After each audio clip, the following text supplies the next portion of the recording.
안녕하십니까. 행복한 아침 이재용입니다. 안녕하세요. 정예인입니다. 네, 새로운 한 주가 시작되었습니다. 오늘은 3월 28일 월요일이고요. 뉴스부터 몇 가지 살펴보겠습니다. 네, 첫 번째 소식부터 전해드리겠습니다. 문재인 대통령과 윤석열 당선인이 오늘 오후 6시 청와대에서 만납니다. 대선 후 19일 만인데요. 역대 현직 대통령과 당선인의 만남 가운데 가장 늦은 만남이 됐습니다. 문 대통령과 윤 당선인은 당초 지난 16일 만날 예정이었지만 의제 조율 실패로 회동을 4시간여 앞두고 무산됐습니다. 하지만 이 최대 걸림돌이었던 감사위원 인사 문제가 일단락되면서 회동에 물꼬를 텄습니다. 임기 말 알박기 인사 논란, 용산 집무실 이전 등 갈등 장기화에 따른 여론 악화가 양측 모두에게 부담으로 작용한 만큼 이번에는 정해진 의제 없이 만나기로 했다는 점도 강조했습니다. 한편 청와대에서는 유영민 비서실장이, 당선인 측에서는 장제원 비서실장이 만찬에 동석할 예정입니다. 주말 동안 서울 동대문구 한 아파트에 큰 불이 났는데 이 불이 왜 커질 수밖에 없었는지 그 이유가 드러났습니다. 화재가 일어난 건 26일 낮 12시 반쯤, 불길은 7층을 시작으로 빠르게 번졌습니다. 하지만 주민들은 화재를 막아줄 스프링클러가 아예 없었다고 말하는데요.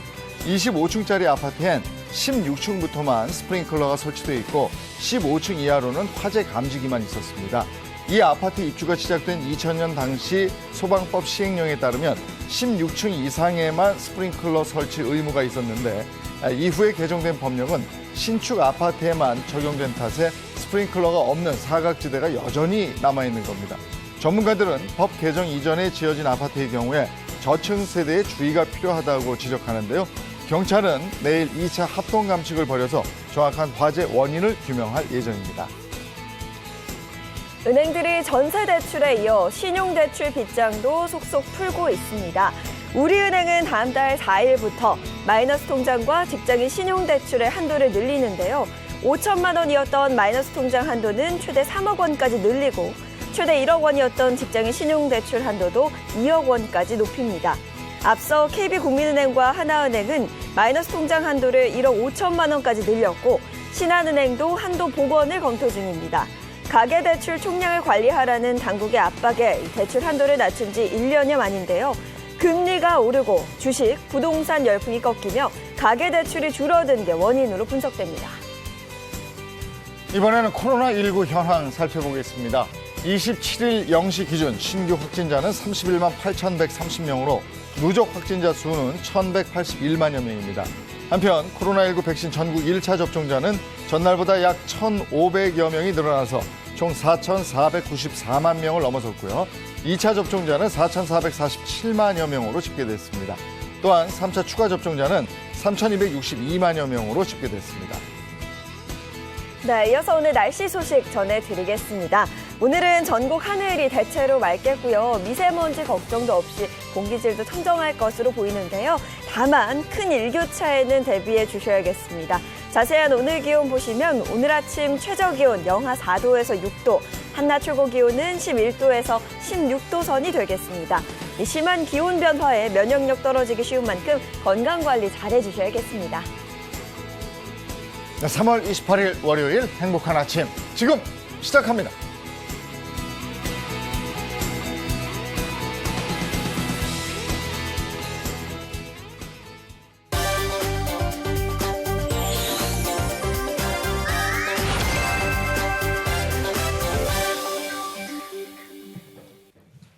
네, 월요일입니다. 방송인 박수림 씨, 이정수 씨 어서 오세요. 반갑습니다. 네, 안녕하세요. 네, 또 안건우 기자 함께 하셨는데, 예.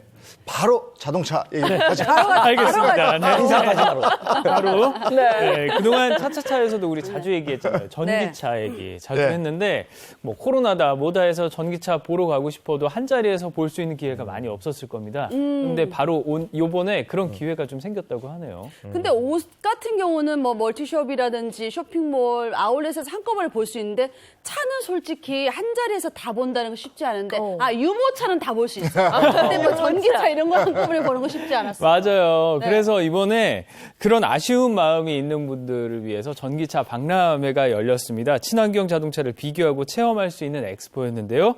XEV 트렌드 코리아 2022가 지난 7일부터 사흘간 강남 코엑스에서 열렸습니다. 올해로 이제 5회차를 맞이를 했는데요. 이 행사는 서울에서 유일하게 개최되는 전기차 엑스포입니다. 한 해의 트렌드를 주도할 신차 또 다양한 전기차 관련 기술들을 한눈에 볼 수 있었고요. 다양한 자동차 애호가들에게 많은 관심을 받았습니다.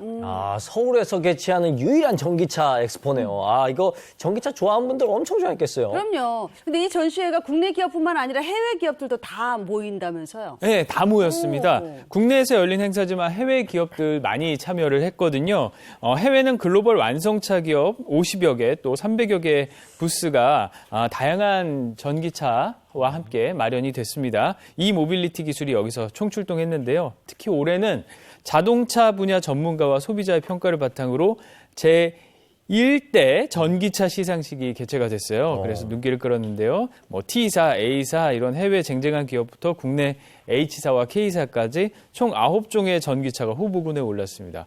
그중 가장 높은 점수를 받은 1위 전기차가 뭔지 궁금하실 텐데요. 그 결과는 좀 잠시 후에 알려드리겠습니다. 해외 T사, A사, 국내 H사, K사, 와, 이 전기차 하면 전 세계적으로 내놓으라는 그런 기업들이 모였잖아요. 네.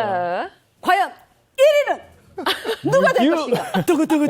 이거 뭐 여기서 중간 광고 나갑니까? 중간 광고. 진짜 60초 후에 돌아오나요? 근데 저희가 1위 발표 누군지 듣기 전에 네. 우선 저 그게 좀 궁금해요. 이번에 엑스포에 참가한 업체들이 어떤 신차와 또 새로운 기술들을 선보였는지 그것부터 좀 들어볼게요. 네, 먼저 소개해드릴 회사가 있습니다. 이 회사 저 진짜 좋아하는 회사입니다. 독일의 스포츠카 전문 회사 P사죠. 저도 여기 차 많이 있습니다. 네네. 미니카로. 실제 사진 못했지만 네. 전기차 시대를 적극적으로 준비하고 있는데요. 이 P사가 2030년까지 순수 전기 구동 모델이 차지하는 비중을 10대 중 8대 이상으로 올릴 거라고 선언을 했어요. 여기에 맞춰서 출시한 게 바로 이 T 모델인데요. 온 오프로드를 아우르는 운동 성능, 또 부피와 큰 짐도 거뜬히 싣고 나를 수 있는 적재 공간을 통해서 실용성이 뛰어난 전기차를 강점으로 내세웠습니다. 야, 전기차 힘도 내연기관에 거의 못지않네요. 이게 차 운동 성능을 딱 보니까 험지를 내달려도 괜찮겠습니다. 이 모델들도 그러니까 아까 얘기한 올해 전기차 후보군에 올라 있는 거죠. 그렇습니다. 예, 다음은요. 다음은 안전함이 공식이 된 기업입니다. 스웨덴의 V사 이번 엑스포에 참여를 했습니다. V사는 최신 전기차 모델 C를 선보였는데요. 모든 실내 마감까지 비건 레더, 그러니까 그 레더긴 레더인데 이게 그런 진짜 가죽이 아니라 비건 레더로 만든 거고요. 또 전기차 전용 알고리즘이 탑재된 서비스를 통해서 목적지를 검색하면 예상 도착 배터리 잔량을 표시를 해주고요. 또 배터리 잔량으로 주행 가능 범위를 조회하는 그런 기능까지 구현했습니다. 비건 레더 하면 동물성 가죽이 아니라 재생 가능한 그런 소재를 썼다는 네. 거잖아요. 야, 자동차 하면 가죽 이런 거 굉장히 인기 있는 건데 맞아요. 자동차에서도 이 친환경 이런 걸 신경 썼다니까 참 멋지네요. 네, 트렌드가 바뀌고 있는 거죠. 맞아요. 근데 저는 국내 기업들의 활약도 굉장히 궁금해요. 물론 국내 기업들 있습니다. 네. 국내 K사에선 전기차 전용 플랫폼 eGMP가 적용된 전기차 E 모델을 선보였고요. 또 자원의 선순환을 의미하는 조형물을 함께 전시를 했고요. 또 길게 뻗은 도로를 닮은 직선 공간에 디지털 영상을 또 함께 어우러지게 해서 도로를 질주하는 듯한 느낌, 전시 공간 같은 그런 느낌을 선사를 했습니다. 또 국내 H사는 I 모델과 함께 전시 공간을 기획을 했고요. 관람객들에게 전용 전기차 브랜드의 방향성을 알렸습니다. 또 세단형 전기차 콘셉트카, 이게 상당히 요즘 관심이 많거든요. 이걸 전시를 했고요. 또 전기차 초고속 충전 시스템과 찾아가는 충전 서비스 같은 다양한 직간접 충전 인프라를 직간접으로 경험할 수 있는 그런 공간을 마련을 했습니다. 이게 실내 박람회지만 영상 효과 때문에 이게 드라이빙하는 느낌을 받을 수 있겠네요. 맞아. 네. 또 전기차를 한꺼번에 모아서 보니까 미래에 와 있는 그런 느낌이 들고 자 이쯤에서 1위 좀 발표 좀 하시죠. 궁금하지 않습니까? 올해 전기차 그 어떤 차가 차지했습니까? 네, 1위는 6.6. 네, EV 어워드 2022 E 모델, K사의 E 모델이 차지했습니다.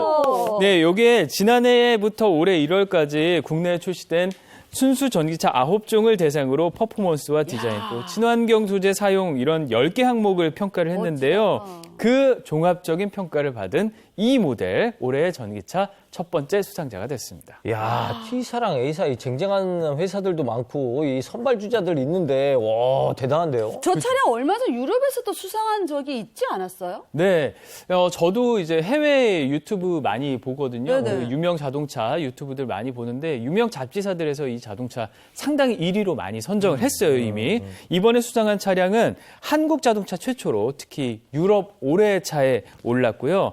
또 세계 시장에서도 가치를 인정받고 있는 그런 모델이기도 합니다. 그 외에도 H사의 I 모델, 요 국내에서 인기 참 많죠. 올해 XEV 트렌드 코리아부터 신설된 EV 어워즈에서 소비자가 선택한 올해의 전기차 부문에 선정이 됐습니다. 이번 소비자가 선택한 그 올해 전기차 부문은요, 2월 14일부터 2주간 진행된 온라인 설문을 통해서 이루어졌고요. 또 총 9인의 전문가가 심사와 또 소비자 심사를 좀 합산을 해서 그래서 수상 차량을 선정을 했습니다. 네. 아니, 제가 만든 차도 아닌데 굉장히 뿌듯하네요. 그렇죠? 자, 이렇게 이번 엑스포가 성황리에 개최가 됐는데요. 다음 엑스포는 언제인지 그것도 궁금해요. 네, 이번에 엑스포를 보지 못하셨던 분들은 아쉽지만 좀 1년을 기다리셔야 할 것 같습니다. 내년 3월 15일부터 나흘간 개최되는데요. 이번엔 150개 기업과 450개 부스가 펼쳐질 예정이니까요. 내년에는 좀 더욱더 많은 관심을 부탁드립니다. 와, 그럼 전기차 X4 보려면 1년이나 기다려야 돼요? 아, 저는 못 갔거든요. 그럼 네. 전기차 그거 어디 가서 봐야 돼요, 이제? 전기차에 관심이 많지만 이번 엑스포를 놓쳐서 너무 아쉽다 그러시는 분들 또 준비가 되어 있습니다.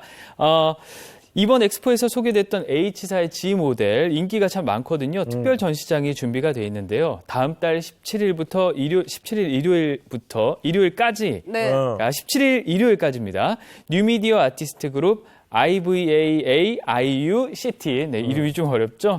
여기와의 협업을 통해서 다양한 차량을 경기도 용인시 수지구와 하남시 또 안성시 이런 주요 거점에 특별 전시를 할 예정입니다. 지금 엑스포 놓쳐서 너무 아쉬운 분들 이정수 씨도 그렇고 네. 이재용 님도 그렇고 예인 씨도 다 놓쳤거든요. 네. 네, 특별 전시회가 있다니까 거기서 최신형 전기차를 경험해 보면 좋을 것 같네요. 네, 그리고 이 뉴미디어 아티스트 그룹과 협업한 것도 굉장히 독특한 볼거리가 될 것 같다는 생각이 들어요. 네, 이번에 참여한 아티스트 그룹이 서울과 도쿄를 기반으로 활동을 하고 있어요. 도시 건축, 또 사운드 아트 이런 다양한 분야의 전문가들이 모였거든요. 그래서 설치 미술 프로젝트를 진행을 하고 있는데요. 특히 이번 전시는 자동차의 역동적인 에너지 이런 걸 뉴미디어 아트로 연출한 게 특징이고요. 젊고 미래지향적인 특성을 예술적으로도 강조를 했다고 합니다. XEV 트렌드 코리아에서 전기차 관람과 시승 기회를 놓치신 분들은 이 특별 전시에서 좀 대리 만족하시기 바랍니다. 네. 네. 서울에서 이 전기차 전시회가 열린 것도 흥미롭고 네. 또 거기서 우리 차가 세계적으로 인정을 받았다니까 또 뿌듯하고 그렇습니다. 네. 자, 자동차 관련 소식이었고요. 이번에는 우리 주변에서 일어나는 사건, 사고를 법의 관점으로 한번 풀어보겠습니다. 그 법이 알고 싶다.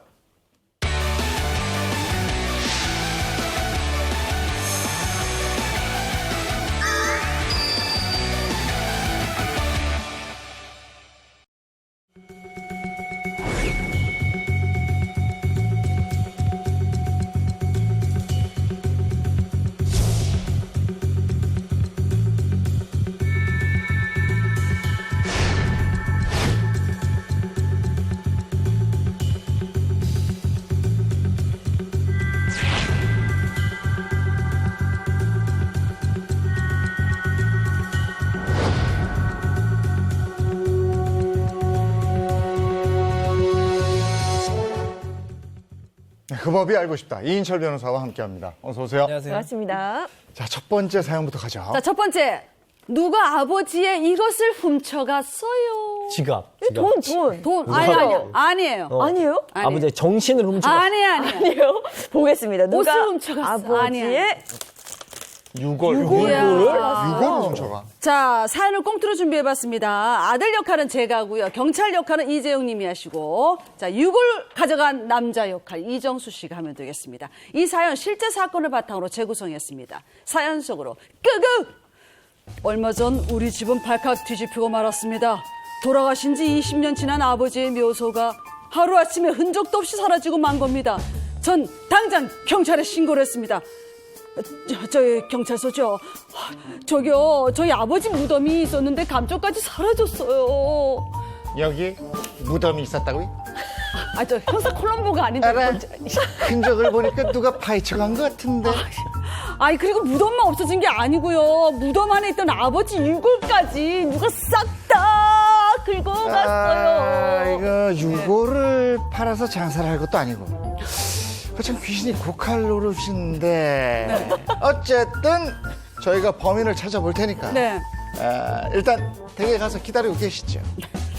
그런데 황당한 일은 여기서 끝이 아니었습니다. 그 후에 집 앞으로 택배 한 상자가 도착했습니다. 그 택배엔 화장이 된 아버지 유골이 담겨 있었습니다. 가족들은 모두 아연실색했고 비로소 범인의 정체를 알게 됐습니다. 그 택배는 잘 받았어?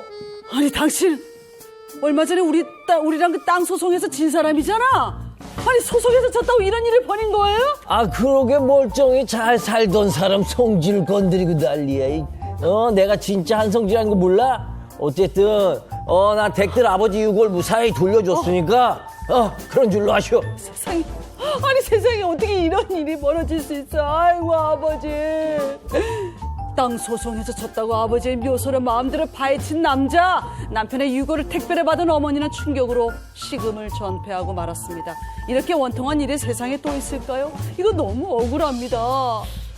야, 이게 뭐야 이거. 말도 안 돼. 아버지의 묘소를 허락 없이 파고 전설의 그다음에 고향 같아, 유골까지 이거. 가져가고 그러니까요. 어떻게 된 일입니까? 네. 아버지 묘소가 하루아침에 없어지면 정말 황당하고 그럼요. 좀 기분이 진짜 무너지는 심정이겠죠, 마음이. 돌아가신 지 20년이 지난 아버지의 묘소가 사라진 한 남성의 사연입니다. 도대체 묘소가 어떻게 사라진 건지 그 사진으로 좀 확인을 하시죠. 네, 와. 바로 저기 색깔이 달라. 있습니다. 저기 아버지 묘소가 원래 있던 곳이에요. 저기 네. 노란색 폴리스 라인이 설치되어 있던 곳, 저 네. 안쪽이 아버지 묘가 있던 자리예요. 근데 누가 들어갔냐. 땅을 이렇게 파헤쳐놨죠. 그리고 다시 흙으로 이게 대충 덮어놓은 모습입니다. 묘소 온데간데 없이 사라졌고요. 피해자 부친의 유골도 흔적 없이 사라졌다고 합니다. 야, 어떻게 이런 일이 있을 수 있죠? 저기 묘가 진짜 온데간데 없어진 거 아니에요? 완전 없어졌죠. 그 이날 잃어버린 부친의 유골은 어떻게 찾게 된 거예요, 그럼? 사건이 있고 한 달 뒤에 네. 받게 됐어요. 근데 되게 황당하게 받게 됐습니다. 시골에 홀로 사는 모친에게 하나의 택배가 도착했는데요. 이 네. 택배 상자를 딱 열어보니까 올해 90이 넘은 어머니가 얼마나 충격을 받았습니다. 네. 바로 묘소를 파헤친 범인이 유골을 화장을 해서 그 유골 단지를 보낸 거예요. 참. 어머니한테는 사망한 남편의 유골이 도착한 건데요. 피해자 가족들은 마음이 아파서 택배를 뜯어볼 수조차 없었다고 합니다. 대박이다. 아니 근데 허락 없이 남의 무덤 파헤치고 유골을 훼손하고 이거 정말 있을 수 없는 일이거든요. 맞아, 맞아. 대체 누가 이런 일을 벌인 거예요? 요 파헤친 사람 알고 보니까 네. 그 유족하고 땅 문제로 소송을 좀 벌였던 그런 사람이었다고 해요. 70대 남성 A씨였습니다. 남성이 나타난 건 3년 전으로 거슬러 올라가는데요. 서울에 거주하는 A씨가 피해자에게 연락을 해서 30년 전에 부동산 특조법으로 생긴 전남 순천의 작은 땅에 소유권 소송을 걸어왔다고 합니다. 피해자 가족들 주장에 따르면 양쪽이 소유한 땅의 등기가 바뀌어 있었고요. 이거를 각자 등기로 돌려놓으려고 했지만 A씨가 이걸 받아들이지 않았다고 해요. 그래서 A씨 이름으로 잘못 등기가 되어 있던 땅에 바로 부친의 묘가 있었어요. 그러니까 토지 소유권에 대한 의견이 달라서 이게 이제 소송으로 간 거잖아요. 결과가 어떻게 됐어요? 토지 소유권에 대한 법적 다툼 1, 2심 모두에서 피해자 측이 승소했어요. 그리고 대법원 지금 판단을 기다리고 있는 상황이거든요. 아직 이제 끝난 건 아니죠. 그런데 피해자 측이 2심 재판 결과가 나온 뒤에 A씨에서 한 통의 전화를 받은 거예요. 유골 파갔으니 화장해버리겠다. 이런 통보였습니다. 그리고 얼마 뒤 A씨로부터 문제 택배를 받았다고 피해자들이 주장을 하고 있습니다. 야, 그러니까 피해자 측은 상대가 토지 소유권 소송에서 1, 2심 모두 패소하니까 이런 행동을 했다고 볼 수밖에 없는 거네요. 이거 실제로도 그렇게 주장하는 거죠, 지금? 그렇죠. 근데 아버지 유골을 택배를 받았어. 그 가족들 심정이 어떻겠어요? 아버지를 2번 돌아가시게 한 거 아니에요. 그러니까. 현재 피해자 측의 입장은 어떻습니까? 피해자 측이 청와대 국민청원을 통해서 입장을 좀 밝혔어요. 아버지 유골 소포를 받은 어머니부터 충격을 받아서 식음을 전폐하고 몸져 누웠다라고 하고요. 또 피해자는 자식으로서 어느 산소에 성묘를 해야 할지 생각하면 마음이 좀 갈기갈기 찢어지고 괴롭다 이런 심경을 밝혔습니다.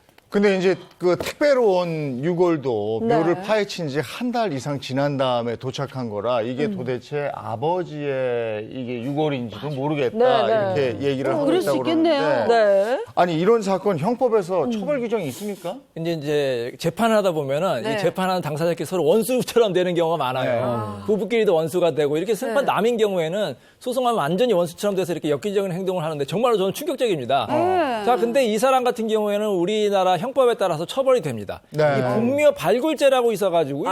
아무리 무연고자의 무효라고 하더라도 법적인 절차 없이 이렇게 마음대로 개정할 경우에는 처벌을 네. 합니다. 5년 이하의 징역형에 처해질 수가 있고요. 더군다나 더 충격적인 것은 이 유골을 훼손했잖아요. 그렇죠. 네. 그러면 이 사체 유기죄나 훼손죄가 될 수가 있거든요. 이거는 10년 이하의 징역형에 처해질 수 있는 굉장히 큰 중범죄라고 볼 수가 있습니다. 네.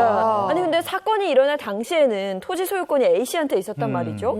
그런데 그렇다 하더라도 아무리 땅 주인이다 하더라도 남의 이런 묘를 함부로 건드려서 안 되는 거잖아요.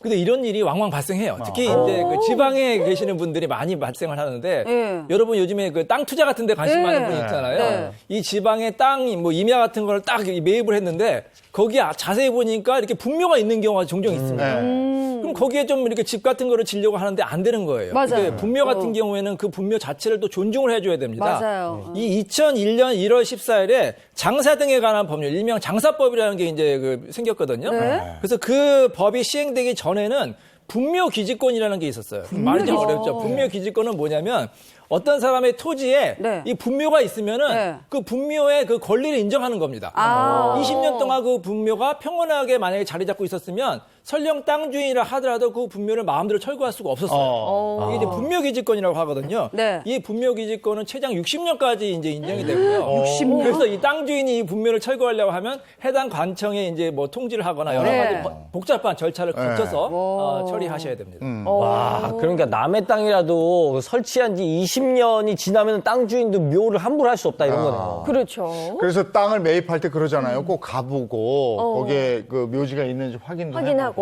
근데 기왕에 내 땅이라도 거기에 누가 묘를 쓰면 그거를 내 땅이라도 함부로 그렇게 사용할 수가 없다고 그러더라고요. 맞아. 네. 근데 묘를 설치한 지 뭐 20년 됐거나 아니면 아직 안 됐거나 그런 걸 떠나서 2001년 1월 13일 이후에 설치한 경우라면 분묘 기지권이 성립되지 않는 거잖아요. 네. 그럼 그런 경우 땅 주인이 분묘를 개장할 수 있습니까? 그것도 어렵습니다. 2001년 1월 13일 이후에 만약에 설치된 분묘를 하더라도 비록 분묘 기지권이 인정이 안 된다 하더라도 역시 또 법적인 절차를 거쳐야 돼요. 예를 들어서 최소 3개월 전에 그 분묘를 관리하는 사람이나 아니면 유족에게 통지를 하든지 아니면 그게 누군지 알 수 없으면 3개월 이상 공고를 해야 됩니다. 자, 그 후에도 공고 후에도 만약에 관리자가 나타나지 않으면 이 화장한 유골을 10년 동안이나 보관을 해야 되고요. 그 사실을 관한 관청에 신고하셔야 됩니다. 보니까 이제 타인의 묘지를 옮긴다는 게 정말 쉽지 않은 네. 일이고 설령 개장을 한다 하더라도 뭐 하루 이틀 만에 이루어질 일이 아니다 이렇게 들려지네요. 근데 이 사건은 그렇게 해버렸고 네. 이거는 관청의 허가도 받지 않고 절차를 거치지 않고 한 것 그치, 같은데요. 묘를 철거한 거지. 그렇게 생각하실 것 같았어요. 네. 근데 놀랍게도 이게 관할 관청의 허가를 받았어요? 받았다고요? 네네. 어떻게 그럴 수가 있지? 이번 사건 관할시청이 순천시청이었거든요. 네. 여기 실수로 A씨에게 개장 허가를 내준 그래요? 거예요. 그러니까 시청 관계자가 좀 해명을 했는데 네. 담당 관계 공무원이 해당 업무를 본 지 얼마 안 된 사람이에요. 아, 그래서 어떡해. 적법한 절차를 거친 것으로 좀 오인을 하고 어떡해. 그렇게 판단하고 개장 허가를 했다는 겁니다. 그러니까 업무 미숙으로 인한 실수기 때문에 이번 일이 이렇게 일어난 거다. 와, 그리고 실수로 이렇게 허락을 해줬다는 게 이게 말이 되나요? 그러니까 근데 어떡해. 뭐 아무리 실수를 하더라도 그 시청 측의 책임을 피할 수는 없을 것 같아요. 보기에는. 이런 일이 또 꽤 많이 발생합니다. 네. 다 아이고. 사람이 하다 보니까 그렇죠. 뭐 법원도 그렇고 뭐 수사기관도 그렇고 관할 관청도 그렇고 네. 실수가 꼭 있을 수가 있어요.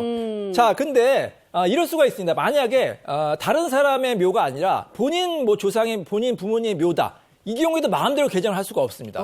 반드시 관할관청에 이제 그 허가를 받거나 받아요. 신고를 해서 절차를 거쳐야 되고요. 근데 만약에 이 사건 같이 공무원의 실수로 엉뚱하게 이렇게 우리 부모님의 이렇게 분묘가 개장이 돼서 네. 유골이 훼손이 됐다. 자, 그러면 어떻게 이미 할 수가 없잖아요. 이미 네. 다 화장이 됐기 때문에. 그럴 경우에 우리가 생각할 수 있는 게 이제 국가배상 청구라고 있어요. 이렇게 그 국가기관에 공무원이 고의나 중과시 있을 경우에는 이 국가를 상대로 국가배상을 해서 손해배상을 청구할 수가 있는데 아니 돈 받아가지고 유족의 마음이 치유가 되겠느냐. 맞아요. 그래서 정말로 꼼꼼한 이런 확인 절차가 필요할 것으로 보입니다. 아니 지금 이런 사건에서도 언급이 됐습니다마는 내 땅에 그 묘지가 내 허락도 받지 않고 설치가 네. 되고 그걸 모르고 있다가 갔는데 그게 막 이거 뭐야 이런 것 때문에 소송 오가고 막 신경 쓰이고 이런 게 많다면 갈등이 돼요. 많겠어요. 말씀하셨던 분묘 기지권. 예. 네, 그게 문제가 많이 되나 봐요. 실제로도. 2019년에 제주 소기포시에서 아주 엽기적인 사건이 벌어졌었거든요. 네. 일명 벌초 전기톱 사건. 영화 제목도 아니고. 예, 당시 피해자 가족은 추석을 앞두고 조상의 묘를 벌초를 하러 나섰는데요. 근데 이 묘가 세입자 A씨가 사는 주택의 마당에 있었어요. 하지만 분묘는 조성된 지 60년이 넘었고요. 네. 관습법상 분묘 기지법 요건을 달성한 상태였습니다. 이 때문에 피해자 가족과 종종 갈등을 빚어왔다고 합니다. 야, 그럼 세입자는 자신의 마당에 무덤이 있어서 불편했고. 그렇죠, 그렇죠. 이것도 60년이 넘은 거라 옮기긴 가족들은 또 힘들고 뭐 이런 상황에서 빚어졌네요. 네. 네. 사건이 발생한 날은 벌초를 하면서 나뭇가지가 생기잖아요. 이 나뭇가지가 집에 진출입을 막았다면서 말다툼이 벌어졌어요. 처음에 그 시작이었고요. 격분한 A씨가 창고에 있던 전기톱을 들고 나와요. 그래서 막 말도 안 돼. 휘둘러서 정말 피해자가 뭐 오른쪽 네. 다리를 크게 어떡해. 전치 20주의 그 부상을 입었다고 해요. 분묘 기지권이 살인미수 논란까지 부르게 된 그런 아주 엽기적인 사건이었습니다. 이게 벌초하던 중에 이 사건이 일어난 거잖아요. 전기톱 막 들어오면 얼마나 무서웠을까요? 너무 무섭죠. 경찰은 가해자 A씨를 살인미수로 송치했고요. 검찰은 특수상해로 기소를 했는데요. 항소심 끝에 지난 2020년 특수상해 혐의로 징역 5년형을 받게 됐습니다. 이 가해자가. 이 일로 내 땅에 남의 묘소가 설치된 아까 우리 얘기했죠. 네. 분묘 기지권을 둘러싼 논란이 끊이질 않게 됩니다. 아유. 예전에는 매장을 했으니까. 네, 맞아요. 근데 내가 이제 매장할 수 있는 분묘를 만들 수 있는 땅이 없으니까 거기다가 그냥 양지 바른 곳에다가 묻어놓는단 말이에요. 맞아요. 네. 그러니까 이런 것 때문에 분묘 기지권 이런 게 생긴 거고 그게 네. 인정이 된 거고. 그런데 요즘은 워낙 이제 화장 문화가 늘어나고 있고 장미 문화가 변하고 있기 때문에 국민 의식도 달라지고 모든 게 좀 변화하고 맞아요. 있는 딱 그 시기인 것 같거든요. 맞아요. 그러니까 좀 누리꾼 의견도 찬반이 갈렸던 것 같아요. 네. 의식이 바뀌고 있으니까요. 네. 뭐 예전처럼 그냥 땅에 묻었다면 당연히 찬성이 많았겠죠. 우선 찬성 측은 20년간 아무 말 없다 주인이라고 나타나면 곤란하다. 또 사유재산권을 넘어서 우리 조상의 산소를 지킬 권리가 있다. 이런 의견도 있었습니다. 하지만 반대도 만만치 않았는데요. 반대는 남의 묘지 때문에 내 땅을 사용을 못하면 이거 얼마나 부당하냐. 그렇죠. 또 묘지 알박기처럼 부작용이 생길 수 있다. 어. 이런 누리꾼들의 의견이 첨예하게 갈렸습니다. 이야. 저는 양쪽 다 입장이 이해가 되는데, 내 땅에 이렇게 쓰니까 정말 억울할 수 있고. 근데, 또 조상의 묘를 함부로 다룰 수도 없고, 막 이래서 뭐, 또 둘이 첨예하게 갈등이 생길 것 같아요. 네. 그런데 이렇게 계속 대립이 이어지게 되면 갈등만 늘어날 뿐이거든요. 뭔가 그 중간에서 절충안이 없을까요? 근데 비슷한 개념으로 주의 토지 통행권이라고 있어요. 들어보셨나요? 뭐라고요? 뭐예요? 주의 토지 네. 통행권. 아이고 어려워라. 주의 뭐냐면 토지 지방에서 통행권? 많이 일어나는 이제 분쟁인데 네. 도시에도 일어날 수 있어요. 골목길 같은데 어떤 데 보면은 이 도로가 있잖아요. 네. 이 도로의 주인이 통행 금지 이렇게 편말 붙여놓고 통행을 금지시키는 그런 봤어요. 내 땅인데 같아요. 왜 통과를 하느냐. 맞아요. 그래서 막아놓는 경우가 있는데 법적으로는 이걸 막으면 안 됩니다. 왜냐하면 이 도로 통행료 같은 경우에는 사람들이 지나다녀야 되잖아요. 그렇기 때문에 이 주의 토지 통행권을 이제 주장을 하면 인근 주민들이 그 통행을 이제 할 수가 있어요, 도로를. 네. 다만 이게 또 문제가 있습니다. 무상으로 통행하면 안 돼요. 아, 그 토지 사용료를 내야 됩니다. 어쨌든 땅 주인의 다른 사람의 사유지를 지나가는 거기 때문에 그 지르라고 하는데 그 통행료를 내고 지나가야 되거든요. 톨게이트예요, 무슨. 그래서 뭐 매번 지나갈 때마다 내는 게 아니라 이제 연 단위로 보통 내고 있습니다. 자, 분묘기지권도 마찬가지. 얼마 전에 그 대법원 전원합의체 판례가 나왔는데 설령 이제 분묘기지권이 있다 하더라도 어쨌든 다른 사람 토지에 타인의 토지에 위에다가 분묘를 설치한 거 아닙니까? 그렇기 때문에 적법한 사용료를 내라 이런 판례가 나왔기 때문에 그것도 기억하시기 바랍니다. 그럼 앞서서 20년 동안 이용했던 그 사용료까지 전부 다 합쳐서 내야 되는 거예요? 그건 아니고요. 그 20년 거를 다 소급해서 청구할 수는 없고 네. 이 법적으로 청구한 날 이후에 장래 거로 이제 청구하시면 되겠습니다. 그러니까 우리 관수법을 존중하면서도 사유재산도 보호한다 이런 취지네요. 맞아요, 네네. 맞아요. 네, 알겠습니다. 자, 다음 거 가죠. 네. 자, 두 번째 사연은요. 남편 이것을 전부 가져간 시댁. 재산이겠지 뭐. 그렇죠. 돈과 관련된 것 같은데. 그렇죠. 돈에 관련된 네. 거예요. 무슨 남편 돈일까? 재산을 전부 가져가. 보겠습니다. 남편의 무엇일지. 부의금. 부의금. 아하. 오늘 왜 이러? 자, 이 사연도 꽁트로 준비했습니다. 아내 역할은 장혜인 씨가 하고, 시누이 역할은 제가 하고, 그리고 시어머니 역할은 이재용 님이 하시면 되겠습니다. 어울린다, 어울려. 자, 이 사연 실제 사건을 바탕으로 재구성했습니다. 사연 속으로 고고! 불행은 왜 항상 예고도 없이 찾아올까요? 사랑하는 제 남편이 직장에서 사고를 당하는 바람에 저와 돌도 안 된 딸을 두고 세상을 떠나고 말았습니다. 황망한 제 마음을 달래준 건 남편의 누나인 시누이와 시어머니였습니다. 아유, 옳게 많이 힘들지? 형님, 감사해요. 네, 그래. 아니, 제가 조문객 맞아야 되는데 제가 너무 경황이 없어서. 아니야. 괜찮아. 내가 상주로서 조문객도 맡고 부의금도 관리하고 있으니까 여기 나한테 다 맡겨줘. 아이고, 형님 진짜 감사합니다. 이 은혜는 제가 죽을 때까지 잊지 않을게요. 아이고, 뭐, forever? 그렇게 겨우 장례식을 치른 저는 또다시 충격을 받고 말았습니다. 남편 앞으로 부의금 총 4천만 원이 들어왔는데 이 돈을 시댁에서 저에게 말도 없이 전부 가져간 겁니다. 형님, 아니 어떻게 저한테 이러실 수가 있어요? 우리 남편 부의금 한 푼도 주지 않고 어떻게 형님이 다 가져갈 수 있냔 말이에요. 아니, 내가 다른 뜻은 아니야. 봉투를 받아서 딱 보니까 다 우리 집 쪽으로 온 지인들이 와서 다 냈더라고. 그러니까 우리가 가져가는 게 맞지.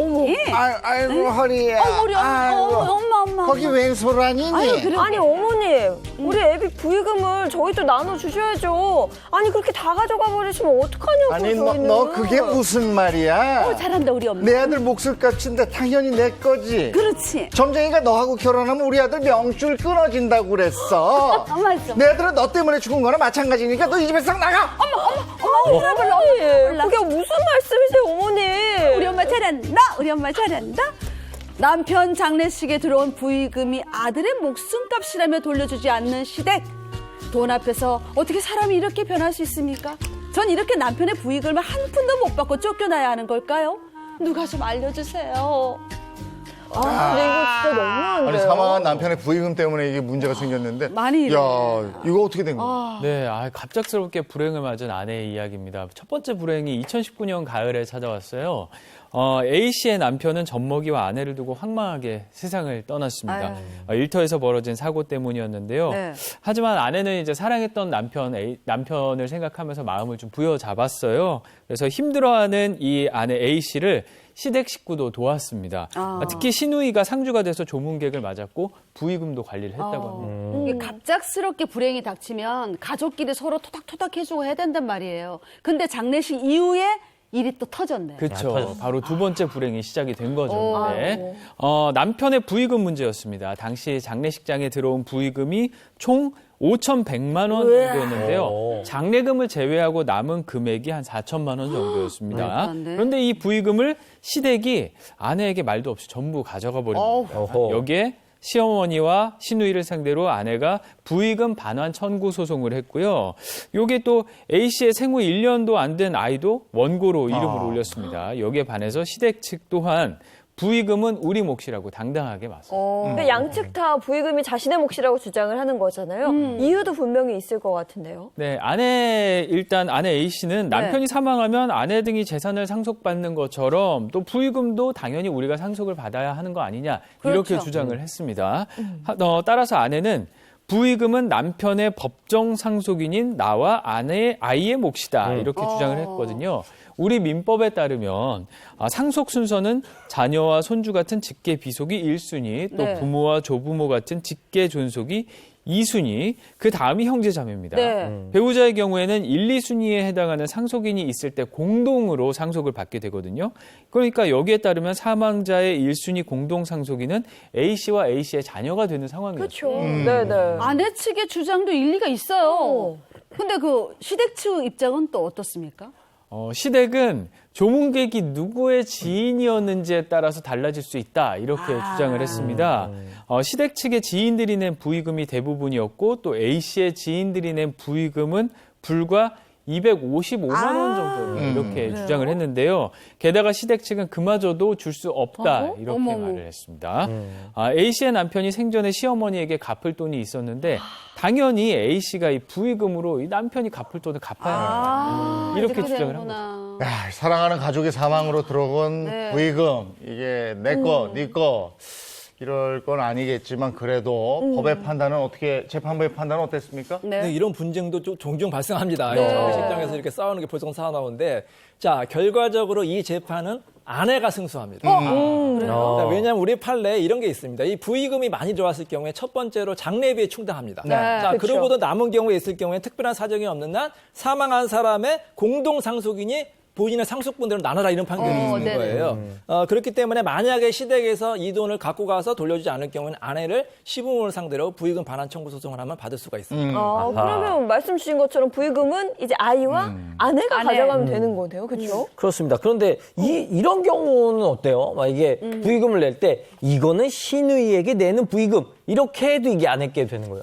그 경우는 또 예외적으로 달라질 수가 있어요. 예를 들어서 조문객이 이 부의금을 특정인에게 만약에 줬다, 그건 증여로 볼 수가 있기 때문에 네. 그거는 나누지 않고 그 사람의 소유가 됩니다. 예를 들어서 이 봉투에 적을 수가 있잖아요. 뭐 네. 시부모님 누구, 신의 누구에게 뭐 주는 거 이렇게 딱 하고 딱 줄 경우에는 그 사람의 소유로 특정이 되기 때문에 그 사람이 가져도 그 그건 사람의 그 적법한 소유로 인정될 수가 있습니다. 이게 진짜 부의금 문제가요. 형제 자매들 사이에서도 이게 분쟁이 되고 싸움이 네. 되고 이러는 경우가 있어요. 맞아요. 이 부의금을 둘러싼 형제 간의 다툼은 재벌가도 피할 수 있어요. 아하, 그렇겠죠. 네. 지난 2005년에 국내 L그룹의 총괄회장의 여동생의 장례식이 있었어요. 이때 수십억 원의 부의금을 이 총괄회장이 냈거든요. 워낙 거액이었던 만큼 이 부의금으로 장남이 네. 19억 원 상당의 서울 대치동 아파트를 또 그리고 장녀는 6억 원이 넘는 아파트를 사들이게 됩니다. 부의금. 그러니까 야. 이거 2013년에 이 숨진 이 여동생의 둘째 딸 A씨가 부의금을 형제끼리 5분의 1로 나눠야 한다면서 소송을 그러니까 지금 딱 들어도 부의금이 거의 수십억 원대다 많은 것 보니까 같아요. 네. 이렇게 싸움이 좀 벌어진 것 같아요. 보다 자세히 좀 들어보고 그러니까 싶은데 이 판결은 재판이 어때요? 워낙 금액이 크다 보니까 대법원까지 갔거든요. 네. 수십억이잖아요. 너무 근데 크죠. 결과 최종적으로는 어떻게 됐느냐? 이 원고가 패소했습니다. 즉, 이 회장이 이 장남에게 건넸거든요. 그렇기 네. 때문에 이 돈은 장남 거다. 이렇게 이제 판결이 나왔어요. 자, 왜 그랬을까요? 우리 앞에 이제 공부했잖아요. 네. 원칙적으로 부의금 같은 경우에는 이렇게 그 준 경우에는 그게 공동상속인의 몫이라고 되어 있지만 네. 예외적인 것도 말씀드렸죠. 맞아요. 특정인에게 건넨 건 그 사람 소유다. 자, 이 회장 같은 경우에는 특정인 장남에게 건넸어요.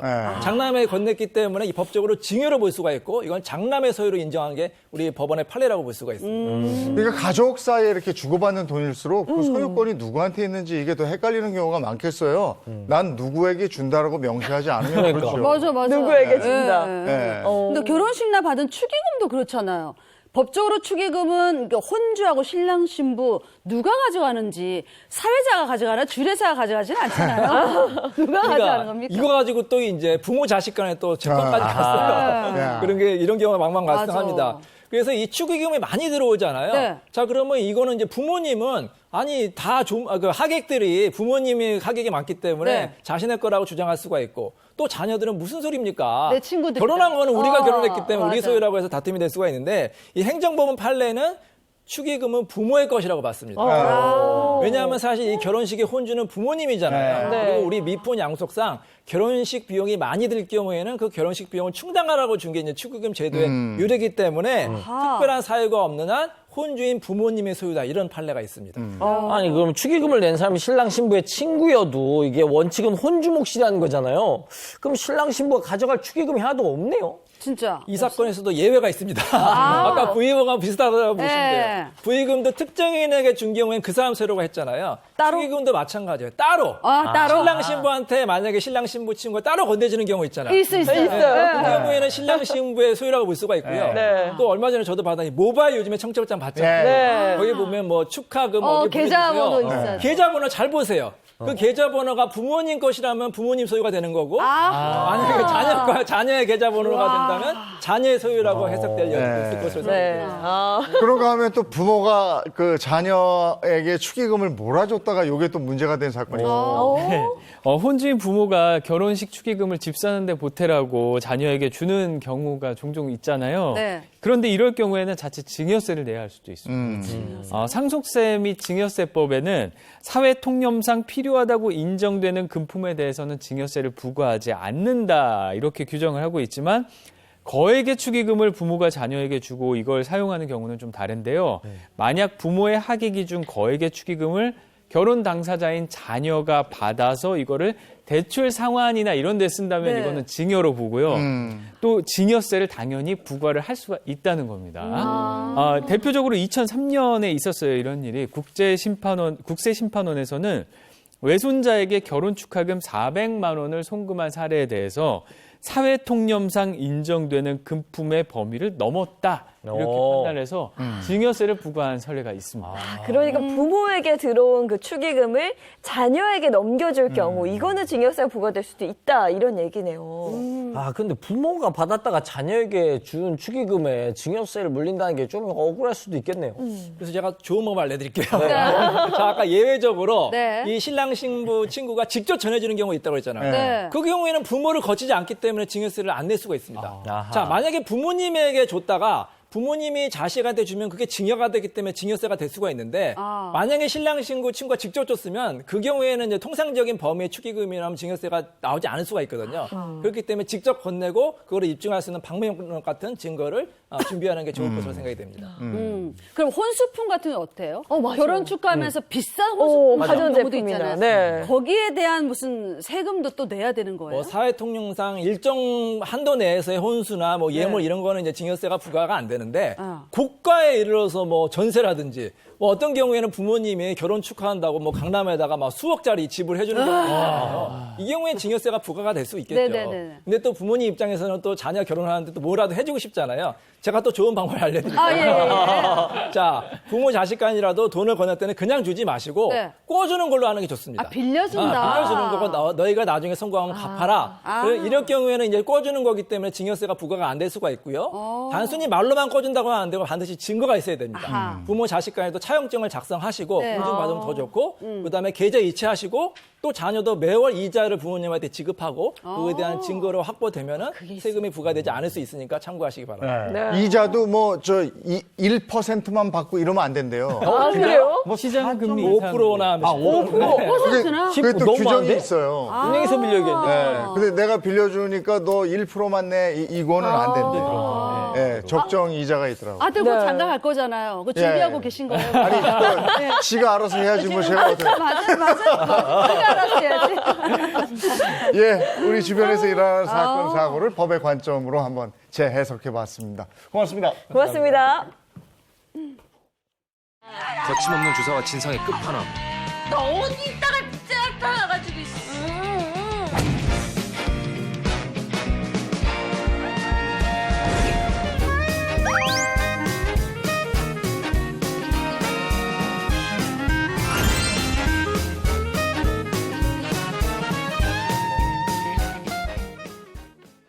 네, 살면서 겪는 모든 고민을 속 시원하게 해결해 드리겠습니다. 인생 Q&A 이호선의 용한 상담소.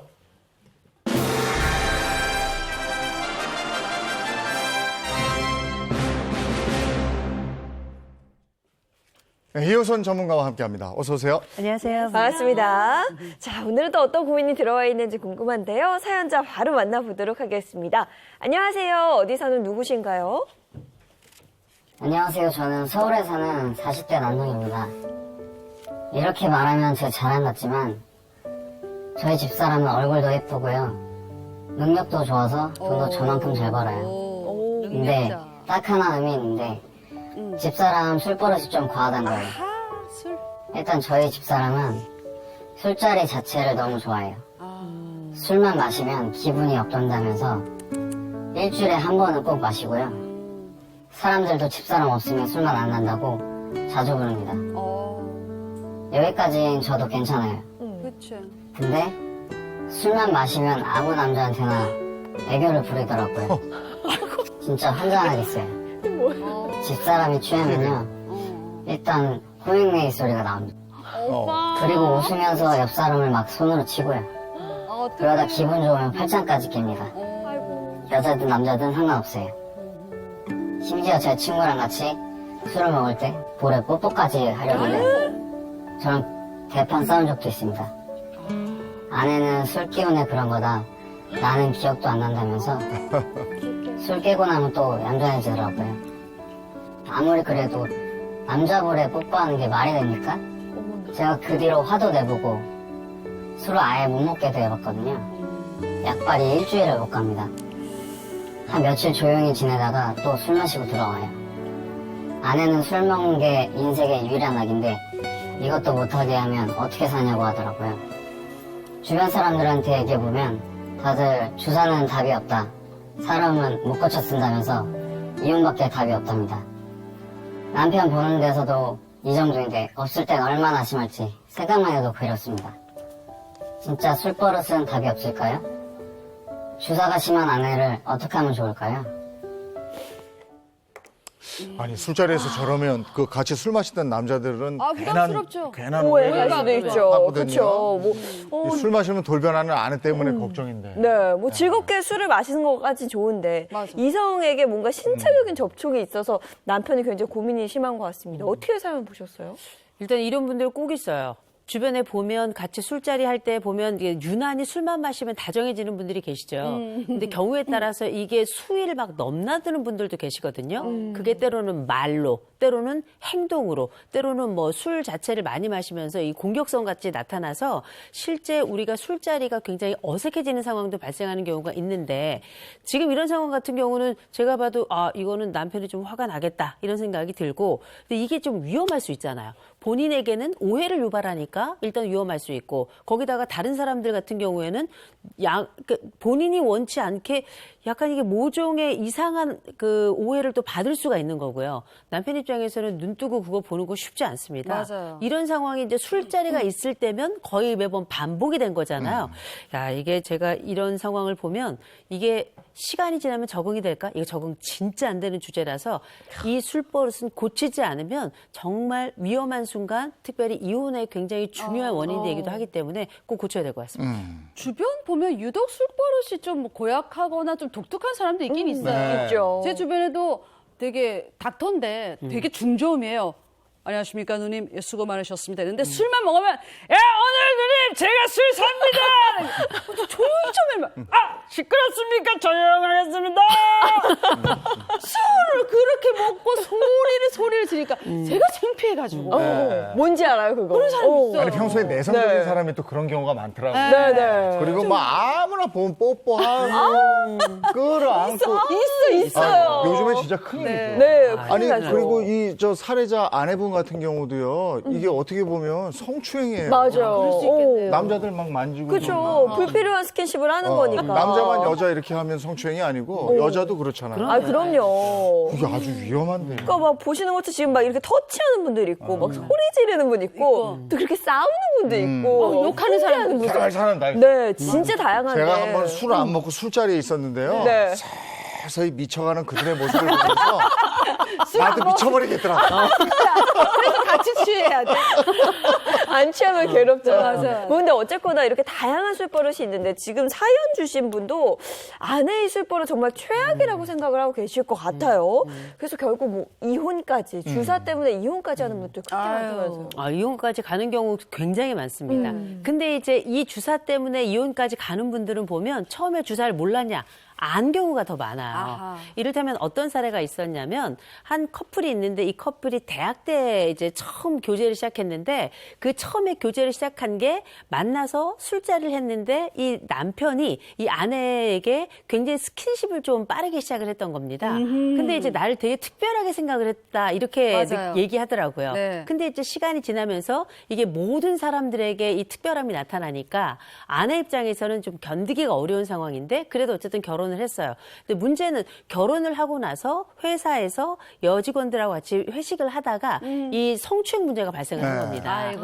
문제는 이 성추행 문제가 딱 발생을 하고 난 다음에 이제 회사 내에서도 문제가 됐지만 네. 어쨌든 뭐 심할서도 쓰고 막 사과도 하고 뭐 재발 방지 뭐 이런 얘기도 하고 상담도 받고 이런 과정이 있었어요. 그래서 괜찮아지나 했는데 이때 생겨난 스트레스 때문에 이 사람이 포차에 가가지고 이제 술을 마신 거예요. 네. 술을 마시고 혼자 앉아 술을 마시다가 그 포차 주인, 여주인이었는데 이 여주인을 또 이렇게 추행을 하는 상황이 아이고. 생겼습니다. 아이고. 술이 너무 많이 취해가지고. 어허. 그러면서 결국은 이게 부부 다툼으로 이어지고 최종적으로는 이 부부는 이혼을 했죠. 아까 사연에도 그랬잖아요. 주사는 답이 없다. 사람 못 고쳐 쓴다. 뭐 이러셨는데 주사는 결국은 그럼 답이 없는 겁니까? 포기해야 되는 건가요, 그럼? 이게 참 포기할 주제는 아니라고 저는 봐요. 다만 이 주사라고 하는 게 사실상 과음을 했을 경우 자기 통제력이 없어지고 자기 통제력이 없는 상황에서부터는 일종의 무의식도 발생하고 자기가 알지 못하는 행동이나 말들이 쏟아지기 때문에 사실 이게 알코올 중독만큼이나 고치기가 어려운 게 주사이긴 합니다. 제가 어떤 일이 있었냐면 한 그 부부가 있었는데 네. 이 남편이 어떤 상황이냐면 그렇다고 다른 사람을 만지는 건 아닌데요. 이 남편은 술만 마시면 아주 신기할 정도로 공사장만 찾아가요. 한참 공사하는 공사장만 삽질해요, 찾아가서 그래서? 삽질 안 하고 그냥 거기 앉아서 거기 있다가 누워 자는 거예요. 누워 자는데 이 아내 입장에서는 연락 안 되죠. 거기다가 외박하죠. 그다음에 아침에 일어나서 바로 회사를 가죠. 그러니 외도로 의심을 한 겁니다. 그럴 수 있죠. 그렇게 외도로 의심을 하고 그 처음에는 이게 미안하다 내가 이렇게 됐다라고 얘기하지만 이게 한두 번이지 납득이 되지 않잖아요. 맞아요. 때로 이게 여러 번 반복되고 하다 보니 이 두 부부가 굉장히 심각하게 갈등을 하다가 결국은 이제 상담을 시작했는데 이 남편은 지금 이게 2019년부터 시작된 상담인데요. 아유. 그때부터 단주를 시작해서 지금 3년째 단주가 이어지고 있고 지금 술을 마시지 않는 상황에서는 아무 문제가 없기 때문에 현재까지는 큰 문제는 없는 상황입니다. 술버릇이라는 건 제 경험을 비춰볼 때는 술을 끊든지 그럼요. 네. 아니면 친구들이 고쳐줘야 돼요. 그래야 그걸 뭐 위에 선배 뭐 이런 게 아니고 네. 친구들이 너 그러면 안 아주 만난다 이런 식으로. 화끈하게 그냥 고쳐줘요. 네. 자, 주사 있는 아내 술 마시면 남자에게 스킨십을 해요. 네. 솔루션 갑니다. 아내의 술버릇은 위기 상황이다. 와, 사인을 올려야 돼요? 그렇죠. 오, 그렇습니다. 위기. 네. 왜냐하면 알려야 된다는 얘기예요. 아. 아내에게 지금 이 상황이 발생하게 된 데에는 원인이 있을 겁니다. 그 원인은 뭐냐? 일단 아내가 술에 대한 통제가 안 되기도 하고요. 두 번째로는 이 술에 대한 통제가 안 됐을 때 실제 우리가 술을 마시게 되면 술을 마셨을 때 한 보통 맥주 한 4잔에서 5잔, 소주를 치면 한 3잔 정도 마시면 그때까지만 해도 도파민이 이렇게 올라오면서 굉장히 기분이 좋아지는 상태가 돼요. 네. 그랬다가 그 이후에 상황이 조금 더 술을 마시게 되면 자기 감정이 통제가 안 되는데 중요한 건 지금 이 술 마시는 환경에서 조금 전에 우리 이재용 아나운서가 말씀하셨던 것처럼 사실상 주변에서 이 사람이 가지고 있는 이런 태도, 이런 말, 이런 분위기를 허용하고 그냥 용서하는 겁니다. 근데 우리가 사실 주변에서 친구들이나 아는 사람들이 주사가 있다 그래가지고 그 자리에서 뭐 막 나무란다든지 아니면 뭐 어떻게 다른 공격적인 방법을 택하기가 좀 어려운 경우가 많아요. 그냥 저렇게 살다가 말아라 이렇게 두는 경우가 많은데 문제는 뭐냐면 이런 상황들이 반복되면 이게 이 사람한테는 자리를 잡는 거예요. 그래서 나중에는 술만 마시면 그 행태가 반복이 되는데 이게 마치 뭐냐 김유신의 말처럼 나도 모르게 방향을 바꾸려고 하지만 말은 지가 원래 가던 방향으로 가는 것처럼 그렇지. 내가 통제하지 못하는 내 몸은 내 이전의 습관을 따라가게끔 돼 있는 거거든요. 그럴 때 발생하는 여러 위험 요소들에 대해서 이야기해 줄 수 있는 사람은 남편밖에 없어요.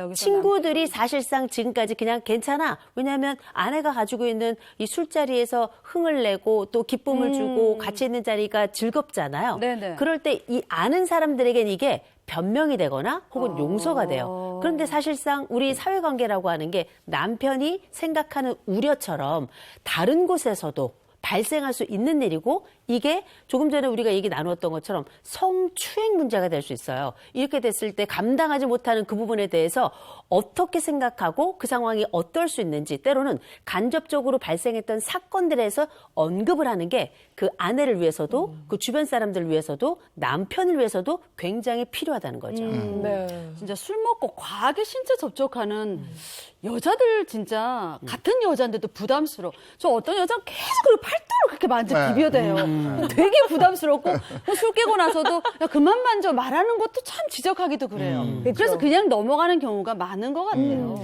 남자들도 이렇게 술자리에서 그 이성이 자꾸 그렇게 스킨십을 하잖아요. 네. 그 좋아할 것 같죠? 부담스럽습니다. 맞아요. 그리고 괜한 오해를 살 수가 있어요. 그런 술자리에서. 그러면 네. 피하게 되거든요. 근데 맞아. 남편이 수도 없이 이런 얘기를 했을 텐데 그렇죠. 그 아내분은 이걸 잔소리로 들었을 것 같아요. 그렇죠. 말씀하셨던 것처럼 이게 말은 안 하지만 네. 최소 불쾌감이고 최대 폭력입니다. 사실상 이 부분이 법적인 문제까지 넘어가겠냐 싶겠지만 이런 일들은 비일비재하게 일어나고 있고요. 이건 남녀를 불문합니다. 그렇기 때문에 우리 요즘은 온 국민이 음주를 한다 얘기를 할 정도로 술 문화가 굉장히 허용적인데 특별히 여성들도 술자리를 했을 때 본인은 이런 성희롱이나 성추행에 대해서 자유롭다 절대 그렇지 않다는 거 많이들 알고 계시죠. 그러면 지금 이 집 같은 경우에는 남편이 얼마나 말을 했겠어요. 왜냐하면 남편은 단순히 그냥 그런 술자리가 싫은 것뿐만 아니라 약간 불안하기도 한 것 같아요. 혹시 이런 일로 생겨서 다른 남성들이 오해를 하고 여기서 불필요한 감정 사건이 벌어질 수도 있는 거기 때문에 이런 부분까지 오해를 하는 건데 그런데 막상 이야기를 하면 아내는 어떻게 생각하겠어요? 반복적으로 하는 그 남편의 그 이야기는 질투로 들리거나 아니면 그냥 잔소리로만 들릴 가능성이 굉장히 높거든요. 네. 그러면 우리가 이때 이야기할 때 남편 입장에서 내가 얼마나 기분이 나빴는 줄 알아? 얼마나 힘들었는 줄 알아? 자기 그러는 거 아니야 라고 이야기하는 것보다는 제3자가 느낄 여러 감정들을 생각해 보도록 하는 게 굉장히 중요하다는 거예요. 왜냐하면 이 아내가 술자리를 좋아하는 데는 몇 가지 이유가 있을 겁니다. 거기에서 본인이 빛나는 부분이 분명히 있을 거예요. 그리고 본인도 즐거운 부분이 있을 거고 그리고 남편이 그렇게 이야기하는 게 싫긴 하지만 어쨌든 이 자리가 지금까지 허용이 됐단 말이에요. 그러면 굳이 이 허용되는 자리를 멈출 이유가 없는 겁니다. 그런데 얘기해 주는 거죠. 그러나 그 이면에 있는 감정들은 위험한 감정이거나 불쾌한 감정일 수 있다는 걸 알려주고 그게 내 감정이 아니라 다른 사람이 그렇게 느낀다는 걸 알려주는 게 되게 중요한 게 침묵 이퀄 허용이 아니잖아요. 가만히 있는다고 해서 괜찮은 게 아니라는 걸 반복적으로 이야기해 주는 건 이상하지 않을 뿐더러 특별히 남편 입장에서 읍수하는 것보다 타인의 시선을 이용해서 혹은 타인의 말을 인용해서 아내에게 이야기한다면 시선을 중요시하고 사람들에 대한 친밀감을 중요시하는 아내 입장에서는 훨씬 더 잘 들리지 않을까 싶습니다.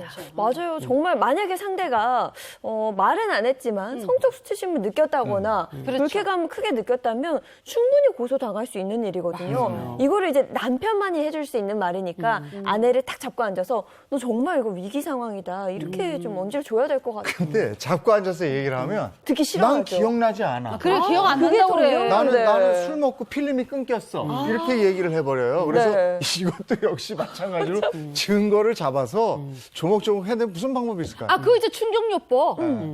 그 주사 부리는 거 영상을 딱 찍어놓는 거. 자기도 민망. 그리고 보여주면 내가 이랬어. 뜨끔해서 이러죠. 안 하게 될 것 같은 느낌도 들었어요. 민망할 충격요법 텐데. 이거 어때요? 네. 괜찮습니다. 괜찮은데 이제 아내하고 일단은 갈등은 불사하셔야 될 거예요. 그러나 이런 충격요법이 아내에게 다른 사람이 사실 굉장히 난처해 한다는 걸 보여주는 맨정신에 확인하는 굉장히 중요한 방법이고 두 번째로는 실제 우리가 이런 일을 있었을 때 아내가 스스로 자기 모습을 보고 되게 충격을 받을 수 있는데 가장 중요한 건 우리의 목적이 뭐냐? 행동 수정이에요.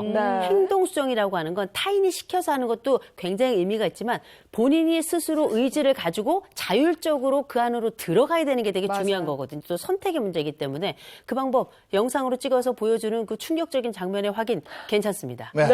본인도 민망할 거예요. 그러니까. 네. 자, 두 번째 솔루션 가겠습니다. 아내의 음주량을 정하라. 음주량. 근데 이걸 말을 하니까. 이거 어려울 텐데. 쉽진 않아요. 그런데 제가 보니까 아내는 술자리 이퀄 즐거움이지 네. 술자리에서 내가 얼마나 술을 마셨는지 또 내가 술을 어느 정도 수용할 수 있는지를 모르는 것 같아요. 왜냐하면 그 행동을 했던 기억이 없다는 거예요. 아하. 이 기억이 없다는 데는 여러 가지 생각을 하게 되죠. 첫째, 진짜 기억이 없었는가 혹은 발뺌을 하는 것인가 이럴 수 있는데 막상 우리가 오랫동안 술을 마셨던 분들은 필름이 끊어지기 시작하면 이 속도가 그 얘기 뭐냐면 필름이 끊어지는 시간 자체가 점점 줄어드는 거 확인하실 겁니다. 이 정도면 알코올 중독으로 갈 가능성도 굉장히 높은 경우예요. 네. 그런데 문제는 알코올 중독도 알코올 중독이지만 스스로가 자기가 몇 잔 마셨을 때 어느 정도 술이 취했을 때 내가 의식이 있고 없고 기억이 나고 안 나고에 대한 판단을 아예 하지 않는 것 같아요. 본인 스스로는 다 fine, 괜찮다 이렇게 믿는 것 같은데 적어도 나중에 문제가 생겼을 때 그때는 이미 늦은 거거든요. 적어도 스스로가 어느 정도까지가 나의 능력치 안에 있는지를 알게끔 하는 것, 확인하게끔 하는 건 되게 중요한 게 아내에게 한번 물어보셨으면 좋겠어요. 당신은 언제부터 필름이 끊어지고 주량이 얼마 정도인 것 같아? 주량을 묻는 이유는 딱 하나예요. 너에 대한 통제가 가능하냐? 스스로 통제가 불가능하냐? 이걸 확인하는 거거든요. 보통은 사람들은 자기의 주량을 자기가 통제할 수 있는 능력 이상으로 알고 있습니다. 맞아요. 큰 착각이거든요. 네. 근데 제 생각에는 이미 남편의 말을 아내가 듣지 않는 것 같다는 그 신호가 느껴지거든요. 그 이유가 아예 술을 못 먹게도 해봤는데 전혀 말을 듣지 않았다 그랬어요. 좀 걱정이에요, 이 부분이. 않아요. 과연 이걸 들을까, 이 말을? 그러니까 이게 이런 경우는 지금까지 별 문제가 없었기 때문에 외부 통제가 어려운 거예요.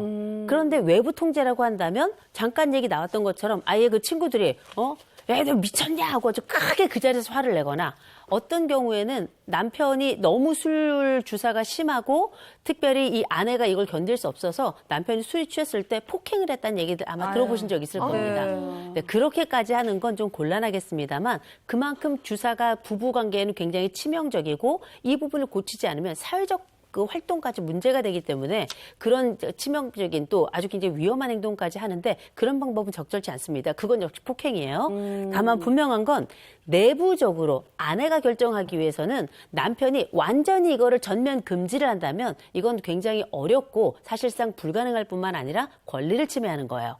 그러나 적어도 내가 아내에게 이만큼 이상 먹지 않았으면 좋겠다라고 심지어 아내에게 몇 잔까지는 괜찮다고 생각하는지 물어보셔서 부부간의 약속의 한계를 좀 정하실 게 필요해요. 그 약속을 그래도 안 지키는 것, 그건 나중 문제고 일단 기준이 있느냐 없느냐는 다른 문제거든요. 네. 그러니까 주량을 딱 정해놓고 하루에 뭐 딱 2잔 그렇게 해놓고는 그러니까 이게 술을 과하게 먹지 않아도 충분히 즐길 수 있다는 걸 뭔가 체험을 좀 하는 것도 중요할 것 같아요. 네. 네. 등산을 갔다 오고 운동을 하고 나서 막걸리 딱 2잔 딱 마시고 그냥 딱 끝내는 거. 그런 거 그래야 더 좋다는 그 느낌을 줘야겠죠. 이재용님 네. 잘하고 계시잖아요. 등산 갔다 와서 소주 드시는구나. 이렇게 먹어야지. 이렇게 먹어야지. 막걸리. 이렇게 먹어야지. 아니 근데 아까 그 남편분이 또 걱정하는 것 중에 하나가 내가 있는 자리에서도 그 정도인데 그쵸. 내가 없는 술자리에서는 오죽하겠느냐 이거거든요. 그렇죠, 맞아요. 그러면 남편이 없는 술자리만이라도 좀 못 가게 해야 되는 것이냐 이런 생각이 들거든요. 아, 그건 안 되죠. 네. 왜냐하면 그거는 권리 침해예요. 아내는 아내의 생활이 있는 거고 맞아. 아내가 들어가고 나가고를 금지한다는 것 자체는 말이 안 되는 겁니다. 그러한 구속은 좀 문제가 될 수 있고요. 다만 지금 상황 같은 경우에는 이를테면 저는 항상 이 말씀을 드려요. 아무리 부부간이라 하더라도 권리 침해는 불가능하다. 조언까지만 가능하다 그래요. 그래서 막상 우리가 바람이 나려면 골방에서도 난다고 몰래 마실 수도 있는 거예요. 대신 이 아내에 대한 좀 분석이 필요하겠죠. 막상 무조건 하지 말라 그러는 건 부부 갈등의 아주 핵심적이고 심지어 이건 이혼 사유도 될 수 있습니다.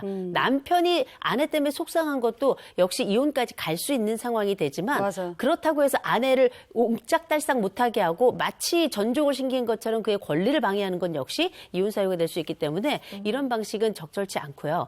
그러나 그 마음은 이해가 되죠. 그래서 적어도 우리가 아내와 함께 지낼 동안에 주사를 막는 게 목적이지 아내가 못 나가게 하는 게 목적은 아니거든요. 그래서 아까 말씀드렸던 아내의 음주량을 최대한 우리가 이것까지는 견뎌가 아니라 원래 이 아내가 원하는 것의 80% 정도까지는 적정량으로 좀 정하셔서 그 범위를 넘지 않도록 아내와 협의를 해나가는 또 조언을 해나가는 그리고 외부 사람들의 시선을 통해서 끊임없이 설득하는 맞아, 과정이 필요하죠. 맞아요. 네. 강제를 취하는 게 더 쉽습니다. 우리가 설득하고 타협하고 해나가는 그 과정이 마치 부모가 자식 때리는 게 쉽지 아이들을 타이르고 지속적으로 교육해가면서 만들어가는 과정이 어렵잖아요. 그러나 기꺼이 그 어려운 과정을 택하죠.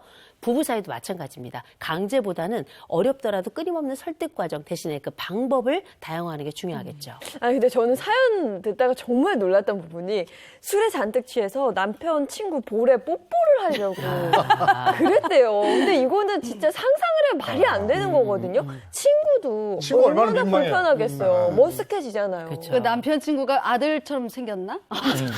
근데 아무리 친해지고 싶은 의도가 있었다 해도 그 선을 지켜야 되는 그런 자리가 그럼요. 있잖아요. 네. 뭐 남편 친구들의 모임이라든지 아니면 어르신들이 계신 그런 가족들 모임 그런 자리는 미리 좀 이렇게 주의를 주고 조심하라고 얘기를 해주는 것도 중요할 것 같아요. 제가 볼 때는 아내가 누울 자리를 보고 다리를 뻗어요. 이를테면 어른들 계신 데서 그렇게 시아버지 붙잡고 뽀뽀하려고 하거나 그러진 않을 겁니다. 아버님. 그런데 분명한 건 우리가 네. 아내와 술자리를 함께 할 때 그가 선을 좀 넘지 않도록 하기 위해서는 몇 가지 주의 조치는 필요할 것 같아요. 이를테면 같이 술자리를 하게 될 경우에는 옆에 앉아서 음주가 과할 경우 사전에 미리 먼저 고지하는 게 필요하겠죠. 맞아요. 여보 오늘 술자리 가는데 당신 이 안전하게 하기 위해서 다른 사람들을 위해서라도 3잔 이상은 마시지 말고 천천히 마시자라고 이야기하는 것. 그다음 두 번째 약간 과한 행동을 할 때는 약간 불편하더라도 옆에서 한번 툭 쳐주셔야 돼요. 그렇죠. 그래서 그 행동을 통제할 수 있도록 하고 불쾌감을 갖고 나중에 화를 낼지라도 그건 굉장히 중요하게 인식하고 동시에 통제가 가능하다는 걸 알게 하는 과정이기 때문에 그런 방법이 오히려 도움이 되지 않을까 싶습니다. 세 번째 솔루션 보겠습니다. 네 번째. 아내의 낙을 낙을. 찾아주자. 즐거움을 찾아주자. 술 외에. 낙이야. 그러니까. 그러게. 지금 보면 술이 낙인 분들 꽤 많죠. 맞아요. 그 얘기는 뭐냐면 다른 대안적 낙이 없다는 거예요. 그런데 가만 생각해 보세요. 아내가 사회생활을 하는 사람입니다. 남편이 처음 우리 이 사연을 이야기할 때 아내에 대한 자랑을 먼저 했어요. 뭐냐? 아내가 굉장히 외모도 좋고 성격도 좋고 맞아요. 거기다가 또 이렇게 굉장히 유능하신 분 같아요.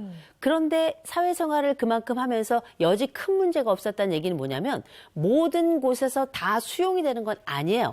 이 사람의 모종의 자기만의 경계나 혹은 사람들이 생각하는 그 경계를 아주 넘지는 않은 겁니다. 그래서 그런 상황이 오히려 이 아내가 지금까지 이런 스킨십 곧 신체 접촉을 동반한 음주 이게 말이 좀 부적절하긴 합니다만 술을 마셨을 때 이런 신체 접촉이 발생하는 이런 상황이 통제되지 않고 계속 온 이유이기도 해요. 어느 정도 경계 안에 있었기 때문에. 그래서 먼저 아내를 의심하지 마세요. 아내가 이 술자리를 통해서 주사가 있는 건 맞지만 그렇다고 해서 외도하거나. 심각할 수준에 도달할 그런 사람은 아닙니다. 그건 분명하고요. 그럼에도 불구하고 이 아내가 술이 낙이라고 한 얘기는 뭘까요? 정말 술이 좋을까요? 아니요. 사람들이 좋은 자리가 겁니다. 그럼요. 술 자리가 좋은 거예요. 이를테면 저 같은 경우는 술을 안 마셔도 술자리는 끝까지 가거든요. 네, 그런데 알아요. 왜냐하면 제가 이 상황에서 술까지 마시면 어떻게 되겠습니까? 네, 난리 나죠. 예, 그런데 중요한 건 우리가 술이라고 하는 걸 좋아합니다라고 하는 사람 별로 없어요. 그건 네. 알코올 중독입니다.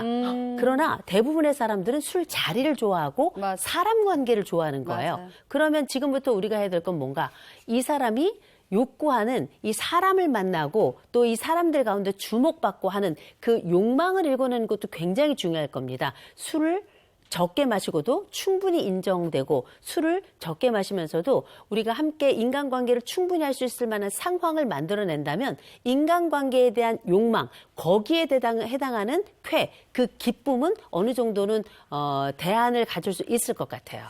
인생의 유일한 낙이 저는 술 마시는 거예요. 이러면 참 어떻게 보면 슬픈 거예요. 이 인생 즐길 게 얼마나 많습니까? 맞아요. 다른 취미 활동도 좋고 어울려 동호회 같은 것도 많은데 술을 낙으로 하는 건 좀 아닌 것 같아요. 바꿔보는 것도 좋을 것 같아요. 그러면 네. 또 특별히 우리가 어떤 술 자리 이런 문화를 바꾸는 것도 되게 중요해요. 이를테면 술을 많이 마시는 자리가 잦은 사람들이 있어요. 네. 또 술을 조금 마시면서도 충분히 관계를 만끽하는 그런 술자리들도 있거든요. 그래서 남편이 한 번쯤은 술자리를 만들 때 집에서도 많이 마시지 않으면서도 즐거운 이런 환경을 한번 만들어 보시는 것도 괜찮을 것 같고요.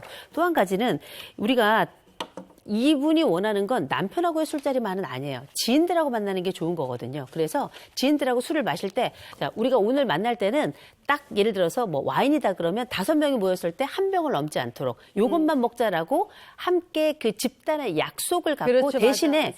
그 1병 가지고도 충분히 만끽할 수 있다는 경험을 여러 번에 걸쳐서 한다면 아내도 아, 내가 술이 중요한 게 아니라 사람이 중요하고 사람에 집중하기 위해서 내가 술을 오히려 조절하는 게 훨씬 더 그렇죠. 기쁨이구나라는 걸 발견하게 되지 않을까 싶습니다. 그러니까 꼭 결혼하기 전에 네. 술 한번 취하게 먹게 해봐야 될 거 같아요. 먹여야 돼. 봐야 된다 그러잖아요. 버릇이 어쩐지. 네. 근데 그거 일시적이라 별 의미가 없어요. 아, 그리고 그들의 친구들도 한번 이렇게 두고 한번 보는 중요하죠. 중요해요. 그거 네. 중요하다고 그러더라고요. 네, 맞아요. 알겠습니다. 이호선의 용한 상담소 여기까지 하겠습니다. 고맙습니다. 고맙습니다. 오늘 방송하러 나오면서 그걸 느꼈어요. 네. 화네요, 이제.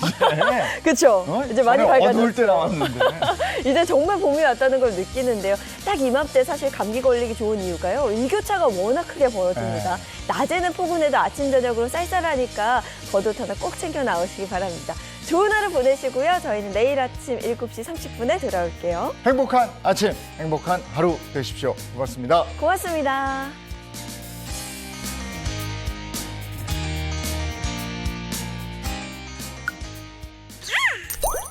채널 A